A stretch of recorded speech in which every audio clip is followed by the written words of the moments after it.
Hello மக்களே, எல்லாரும் எப்படி இருக்கீங்க? இது என்னன்னு சொல்லுங்கள் பார்க்கலாம். கண்டுபிடிச்சிட்டிங்களா?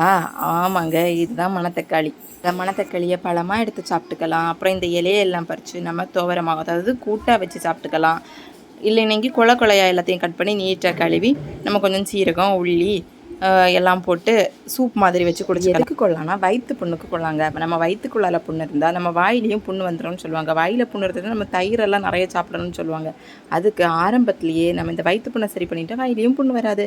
அம்முக்கு இது ரொம்ப பிடிக்கும். அம்மு பழம் பறிக்க போகிறேன்னு அந்த செடிக்கு இடையிலலாம் போய் ஒன்று ஒன்றா பறிச்சுக்கிட்டே இருப்பேன். இப்போ நம்ம அதை பார்த்துட்ருக்கோம், நானும் அம்மும் பறிச்சுட்ருக்கோம். நான் எதுக்கு சொல்கிறேன் அப்படின்னா, வழியில் எங்கே பார்த்தாலும் வீட்டில் இல்லாதவங்க வழியில் பார்க்குறத விடாதீங்க. எடுத்துகிட்டு வந்து நீட்டாக வாஷ் பண்ணி யூஸ் பண்ணுங்கள். பார்த்தீங்களா எவ்வளோ பழம் பறிச்சிருக்கோன்னு? என் வீட்லேயே இல்லைங்க, நிறைய செடி நிற்கிது. இதுலையே தை வர எடுத்து பிடிங்கி வேறு இதில் நட்டுப்பேன். அப்போ தான் பிரான்ச்சஸ் நிறைய விட்டு பெருசாக படர்ந்து வரும். நமக்கு நிறைய பழங்கள் வேணும்னா பழங்களும் கிடைக்கும். குலைகள் அட்டு வேணும்னா, அதாவது தண்டோட வெட்டி நம்ம எடுத்து சூப் போடணும்னா அப்படி நம்ம எடுத்துக்கலாம். நம்ம சேனலில் பிடிச்சிருந்தா லைக் பண்ணுங்கள், ஷேர் பண்ணுங்கள், மறக்காமல் சப்ஸ்கிரைப் பண்ணுங்கள். எங்கள் வீட்டில் இது போல் இன்னும் வேறு மூலிகை செடிகளும் இருக்குது. ஒரு வீடியோலையும் அதை பற்றி நான் அப்லோட் பண்ணி போடுறேன்.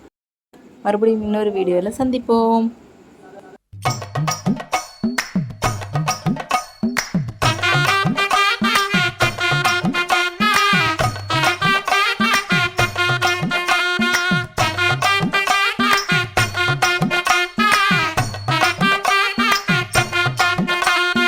ஒத்தருவைந்தாரே ஒரு உனப்ப தட்டுந்தாரே, ஒத்துக்கிட்டு வாடி நம்ம வட பக்கம் போவோம்.